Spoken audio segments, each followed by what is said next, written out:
Hindi mo kilala si Senator Inggoy at hindi ka nagdala ng pera sa kanya. Hindi po. Kahit po kay Bryce, wala po akong dinalang pera. Okay. So talagang safe ka na.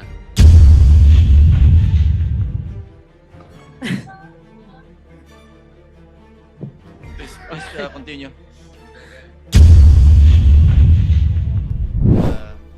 Reclaim is 3 minutes, last remaining 3 minutes. After that, we'll go on break and then we come back at 1 o'clock. Please proceed. Thank you, Mr. Chair. Madam Mina, sa message mo nung December 11, which was a Sunday, may sinasabi ng isang delivery. Tama po ba? Yes po. Ano ito? Para saan at para kanino? I meant by delivery po are the documents na hinihingi niya po for the processing po ng joint venture with the host contractor. Hindi pera ito.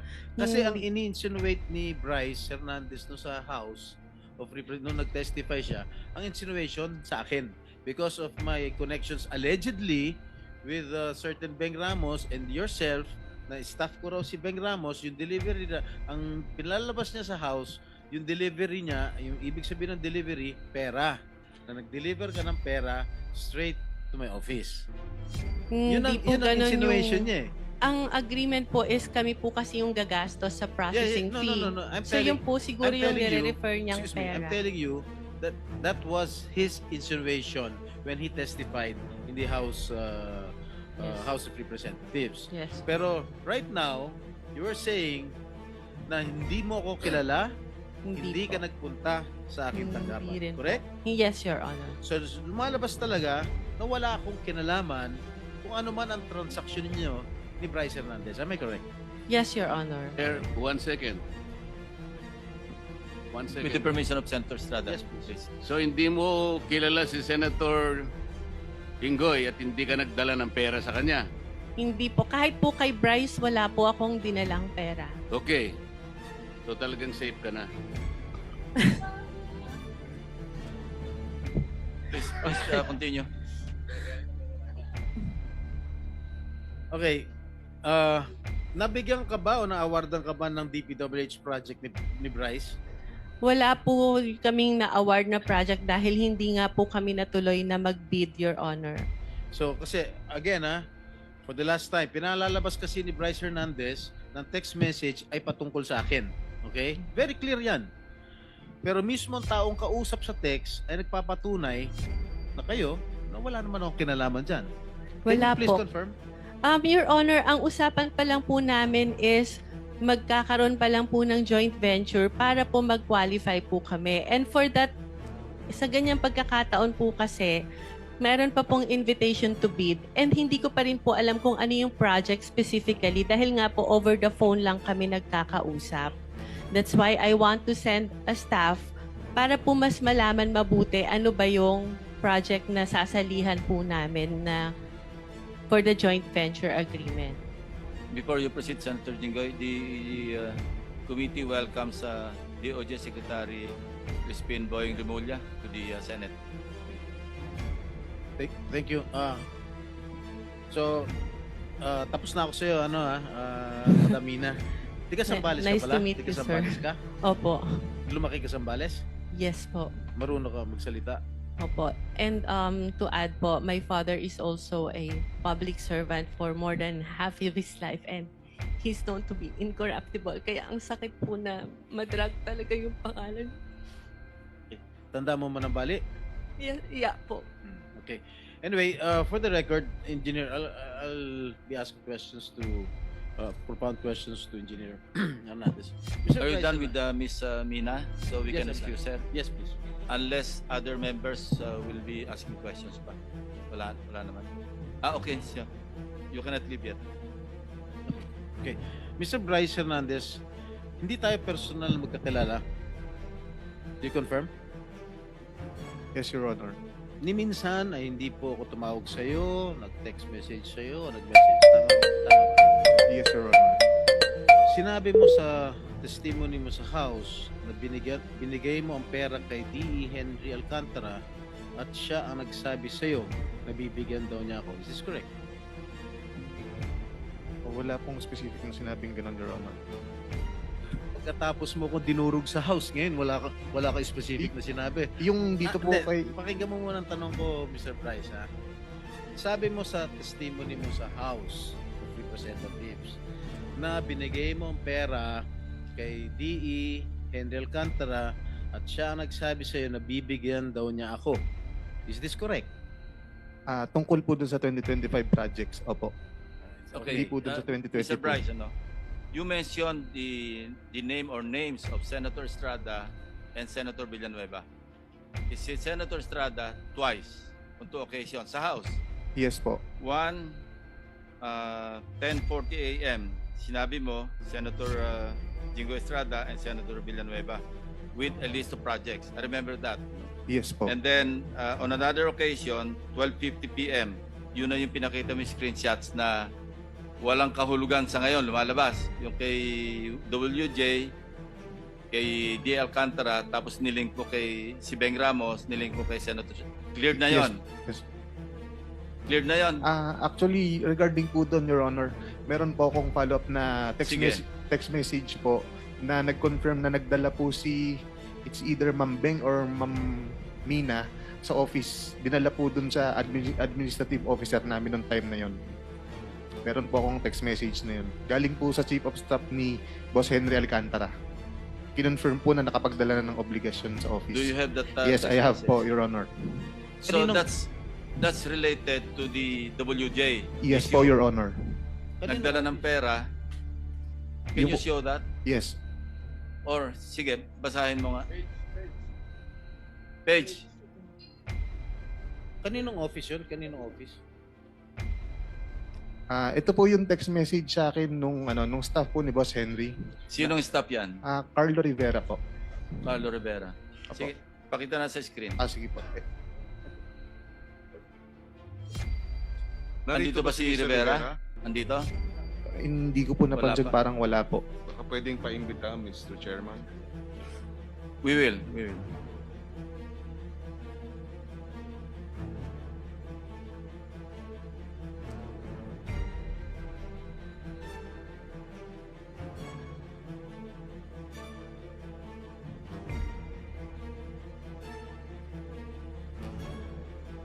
While waiting, yung isa pang pagkabanggit mo sa kanilang dalawa, yung 10:40 a.m. do sa House hearing ng September 9, di ba? September 9. Sinasabi mo, nagbaba si Senator Estrada ng 355. Yes po, Si Your Senator Honor. Villanueva nagbaba ng 600 million. Yes po, pero hindi po Okay, 2025 yun kay Senator Joel po. Hindi po. Hindi, 600 million sabi mo. Opo, pero Okay, hindi po we siya check with the 2025. GAA. No? Yung kay Senator Villanueva, in fairness to him, hindi namin makita sa GAA yung mga enumeration mo o yung enumerated list of projects. As para Senator Jinggoy, nakita namin talaga yung 7 items kasi item for item, chinek namin, nagtugma doon sa sinabi mo. But in fairness to Senator Villanueva, unless you modify the list that you enumerated at tumama doon sa aming chinecheck, then we will also hold him into account. But as of now, we cannot. That's why I did not mention him. Yung 600 mo, mali Mali yung description mo. At wala kami makita. But I want to be truthful, As para Senator Jinggoy, nakita namin yung 355. Now, ibang usapan yon doon sa sinasabi mong 30%. The burden of proof is on you. Kasi sinabi mo, merong 30% si Senator Jinggoy. Yes po. Oh, how will you prove that? Si Boss Henry po actually, babasahin ko na po. Okay na ba yung screenshot niya? Oh, sige. Pakilabas mo muna yung screenshot.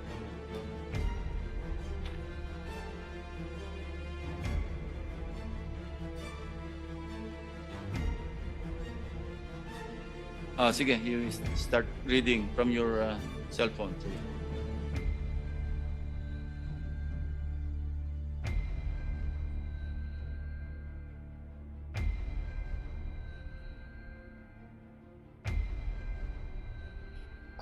Hindi mabasa yung green, basahin mo na lang dyan.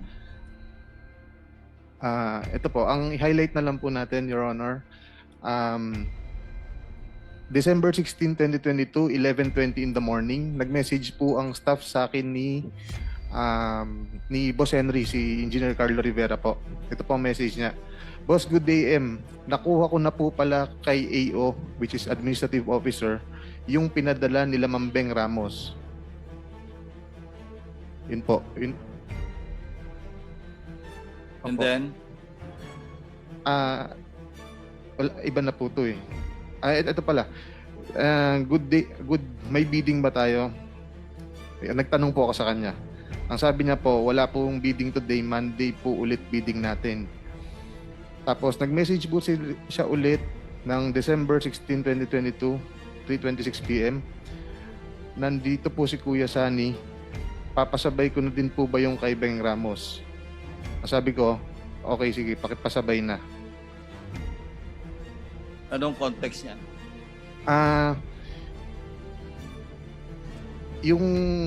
Yung pera po na dinala nila Beng Ramos. Anong project yan?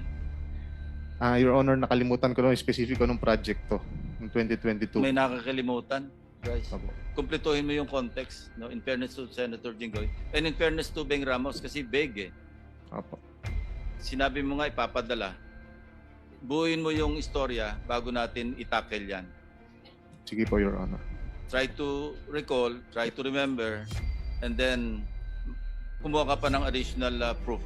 Because sa akin, face value eh. Yes po, Walang Your Honor. context Sige. eh. Opo. Mr. Chairman, if I may, just to Yes, follow Senator up. Villanueva. Thank you very much, Mr. Chairman. Just to follow up on what you mentioned a while ago, Mr. Chairman, and I thank you for walking the extra mile in looking at the particular items that this so-called witness made mention during the House hearings, Mr. Chairman. Meron po ako ditong 2023 GAA, Mr. Chairman. 2023 GAA. Sabi po niya doon sa hearing, Mr. Chairman, nasa GAA daw po. He was under oath when he said it. Binasa ko po lahat to, Mr. Chairman. Actually, nagpunta pa ho ako sa 2024 tsaka 2022. Actually, he mentioned 2023, hindi ba? Opo, tama po kayo, Mr. Chairman. So, mamaya habang break po tayo, at I will not, I wanted to appeal sana to my dear colleagues if I can ask questions dahil grabe ho yung ginawa sa atin. Pero, Mr. Meron ka Chairman, naman dito kasi last kang dumating. So you're number 13 after Senator Gatchalian, Senator De La Rosa, and then ikaw na. Opo, opo, So after Mr. lunch, Chairman. after our lunch Yes. break, you can have your time. Mr. Chairman, just to point out, Senator, go pa Mr. pala. Chairman, just to point out po, Mr. Chairman, few seconds lang. Mr. Chairman, ito yung 2023. Pwede ho ba ibigay natin kay Bryce ngayon, Mr. Chairman? Hanapin niya po dito yung sinasabi niya doon sa House na nandito yung binabanggit niya na may flood control project si Joel Villanueva. If we can, Mr. Chairman, if that's Yeah. okay. But later, we'll leave you your time, your 5 minutes Thank you. after the break. Senator, ikaw pa, no? Yes, thank you, have Mr. Chair. I 2 minutes and 31 I'll seconds. just wrap up. For the information of our of the committee, yung sinasabi po ni Bryce, December 16 of 2022, I have not participated in any budget process for the projects for 2022, and that is very, very clear. All right. Engineer Alcantara, sinabi ni Bryce na binigyan daw niya sa iyo yung pera at may mga nakausap kang politiko na ang sabi niya binigyan ka ng pera para ibigay mo sa politiko. Am I correct? Is that true? Is that true? Can you confirm? No, Your Honor. Respectfully deny po yung sinasabi niya. Ano po? Respectfully deny po yung sinasabi niya na binigay niya po sa akin na may mga ganun pong issue, Your Honor. So tama si Senator Lacson, the burden of proof lies with you, Mr. Hernandez. Kasi tahasan mo sinabi sa House of Representatives at kinundina naman ako ng taong bayan dahil sa isang salita mo na ako raw ay humihingi ng 30%. Okay? Mga kababayan, to my colleagues here in the Senate, I have already been crucified, vilified in the past. And I am, again, an easy target. Kahit sino pwedeng sabihin na lang pangalan. Pag sinabi mo ba, si Senator Hontiveros humihingi ng 30%, maniniwala ba tao? Hindi. Pag ako, si Senator Estrada humingi ng 30%, maniniwala ba tao? Yes. Dahil, I have my past. Meron akong mga nakaraan na issues. Kaya, I am very vulnerable to all these attacks. And I deny vehemently na merong hinihingi akong porsyento sa mga proyekto. Okay? And siguro, sinabi na ni D.E. Henry Alcantara na panay hearsay lang. Nakita mo ba na binigyan ako ni Henry Alcantara ng pera? Did you see? Did you ever see Alcantara handing money over me to me? I don't think so. Pero ba may nakita ka ba? Sagutin mo lang, yes or no, may nakita ka ba? Wala po. Okay. That's all, Mr. Chair. Thank you, Senator Estrada. Senator Win. Thank you, Mr. Chairman. Mr. Chairman, umalis na ho si Secretary Vince. Meron pong representative ang DPWH. Is there anybody from the DPWH? Iniwan bang staff? Meron bang representative? Dinala niya lahat. Dinala niya lahat. Anyways, Mr. Chairman, do we have a representative from COA, Mr. President? COA? Anybody from COA? Wala rin. Well, Mr. President, impunto ko ho kasi ang District Engineering Office, parang maliit ho yan na DPWH. No? Sila yung nagpaplano, sila gumagawa ng work program, sila rin nagpapabid, sila nag-i-inspect, at sila rin nagbabayad sa kontraktor. So kung nagsasabuatan ho yan, wala na ho tayong magagawa. Pero meron ho tayong safeguard dyan, yung COA.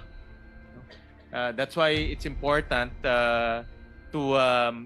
na matanong ho natin yung COA, lalo na ho yung revelation po ng ating chairman, Senator Lacson, na yung mga projects na binayaran, for example po, may isang project in just 34 days na bayaran na from the time the notice of award na bigay.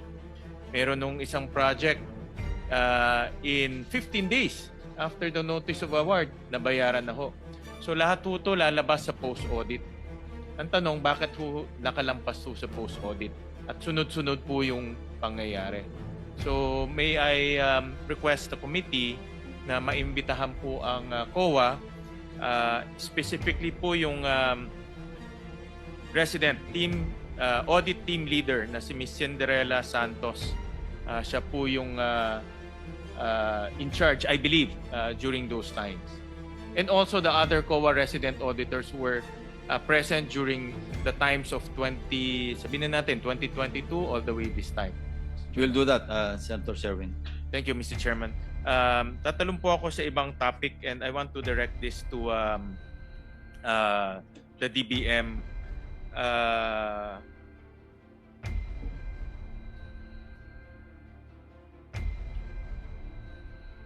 Sa DBM, Yusek, under the unprogrammed allocations, pwede bang mayroon bang flood control projects na pinupondohan?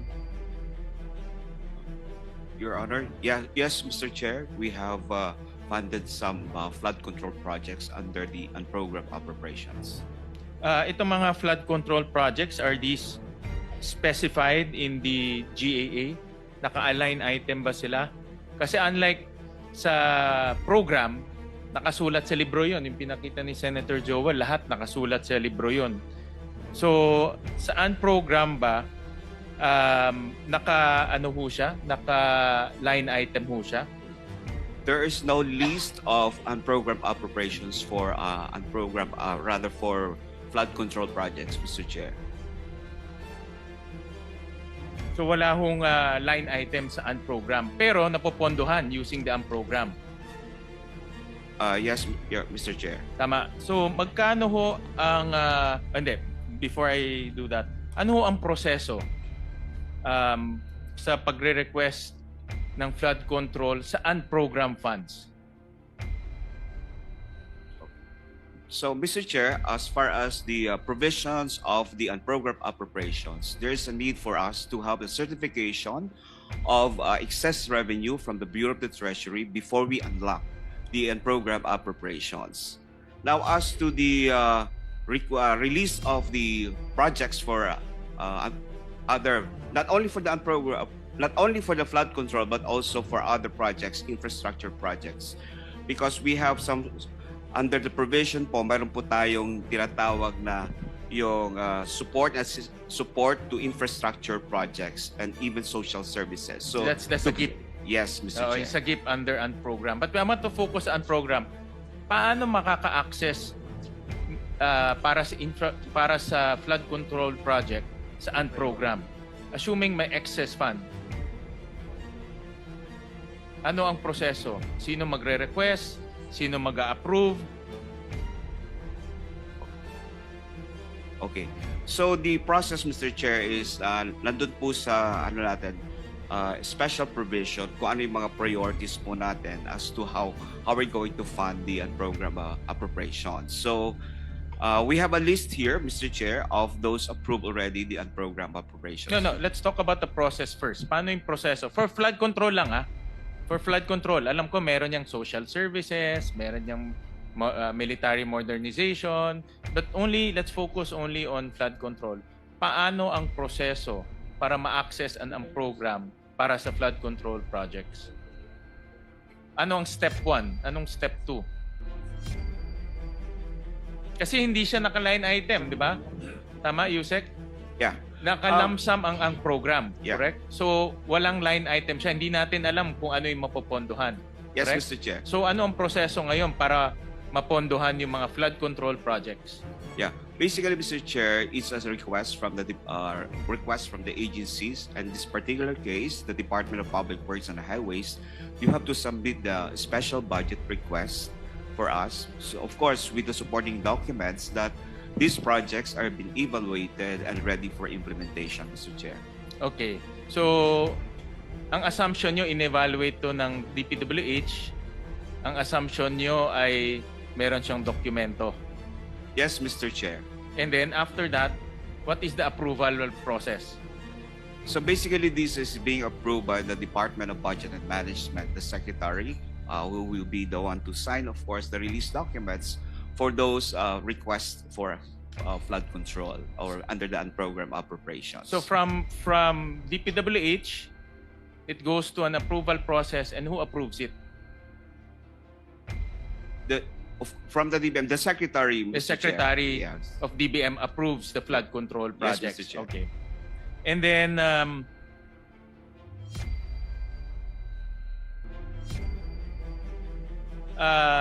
among maraming sinasubmit yung DPWH, 'di ba? Nagsasubmit sila flood control, nagsasubmit sila ng kalye, nagsasubmit sila ng iba-iba. Who now prioritizes which infrastructure projects will be funded? Pag sinabit sa inyo. So basically, Mr. Chair, we ask them also what are their priorities. So that's why if ever that will be their priority, then that will consider that. Then kami po the DBM will process now this a special budget request from the department agencies, Mr. Chair. Does DBM prioritize which infrastructure projects will go first? For example, unahin muna natin kalsada, unahin na muna natin bridges, o unahin na muna natin flood control. Okay. Sino ang nagdi-dictate? Kasi alam ko marami sinasabit sa inyo yan eh. Mr. Chair, as far as the nakalagay sa special provision po kasi, ang prioritization first is unahin po natin yung if this is for the whole general for the unprogrammed appropriations. Una po, personal benefits, okay? Second is the social services program natin. No, just on flood control lang. Okay. Just on infrastructure project. Who prioritizes the release of infrastructure projects? Mr. Chair, may I interject with the permission? Saan program ba? Yes, go ahead. With the permission of Senator Gatchalian. Mr. Chair, I think the DBM is not being forthright. Ang tinatanong po kasi sa inyo, sino nagpa-prioritize? Sino sa DPWH? Bakit hindi mo sabihin everything else starts from the planning services sa opisina ni Yusek Catalina Cabral. Siya lamang, she is the only person and nobody else ang nakakaalam nito sapagkat lalo na ngayon, siyang may hawak lahat ng database ng DPWH. Hawak niya yung MIS, hawak niya yung PCMA, hawak niya yung MYPS, hawak niya yung RBIA, hawak pa niya yung HDM4. Wala nang iba, siya lang. At kung kanina, kung sinabot mo lang kagad si Senator Gatchalian, maliwanag pupuntahan siya ng mga paboritong mga politiko. Dito na ang program ang pinag-uusapan natin Tama lang na sinabi mo walang description to Flood control, papasok sa 002, hindi ba? Pero wala kayong guidelines doon Papasok ang mga politiko diyan na maghahanapan. Ito na yung paborito niya. Lahat ng ito diyan na matutupad diyan. Kasi dati kasi sa DBM, panahon ni Secretary Jokno, alam ko po yun, 2019, manual po yung ginagawa. Pupunta yung mga staff Excuse me, Senator Marcoleta. Nakaligtaan ko, nakarami na kayo ng tanong. Oo nga pala. Back to Senator Sherwin. Salamat sa inyong pagpapasensya. Salamat, Chairman, Senator. ako gumagalang lang ako sa nakakatanda. So, babalikan ko lang, Mr. Chairman. Yusek, magkano ang na-release for flood control in program ba for 2023? Mr. Chair, for 2023, for our Flood control lang.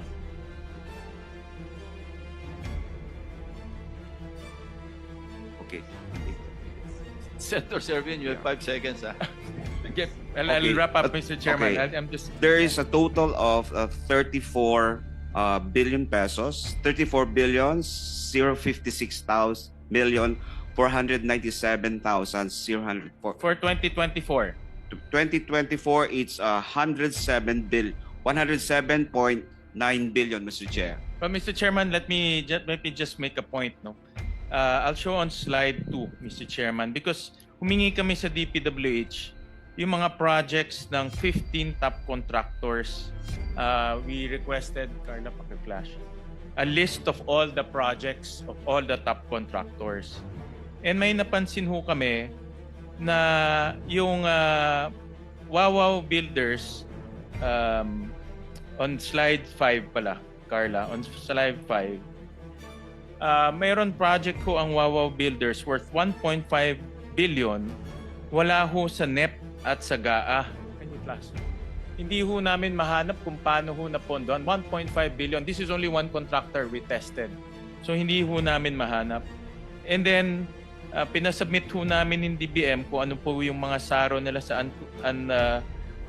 program amounts on slide 6, Carla. We saw that yung Wawaw Builders napondahan yung kanyang mga projects through unprogrammed amounts na hindi ho naka-line item sa GAA. So these are just requested by the DPWH through the DBM, and kaya nga tinatanong ko ano ba yung process, and decided upon by the Secretary of DBM. So gusto ko malaman, ito yung nakita ho namin, no? Ito po yung laman sa GAA. And on slide 14, nakita ho namin for fiscal year 2023, almost 25 billion ang na-fund for flood control, and fiscal year 2024 almost 85 billion for flood control. Marami pa ho kasi ibang mga projects. Senator, can we take this up after Senator Bato or after our lunch break? Yes, Kasi Mr. medyo Chairman. mahaba. I'll wrap up na, Mr. Alright, Chairman. sige. So, Mr. Chairman, the point I'm trying to make is outside of the program 270 billion, meron pa ho mga, just to give you an example, for 2024, 731 billion of unprogrammed amounts. Sa 2023, 800 billion na pwede pong kuhain at gamitin for flood control. So hindi natin nakikita to because wala hong line item. Parang naging pork barrel ho to ng lump sum. that we need to take a look. Yan din po yung ginamit ng isang congressman sa Oriental Mindoro, unprogrammed, doon bumunot. Correct. That's why, Anyway. Mr. Chairman, as a policy nga, I wanted to propose to our colleagues na tanggalin na huin ang program kasi nagiging kitty lang o nagiging lump sum.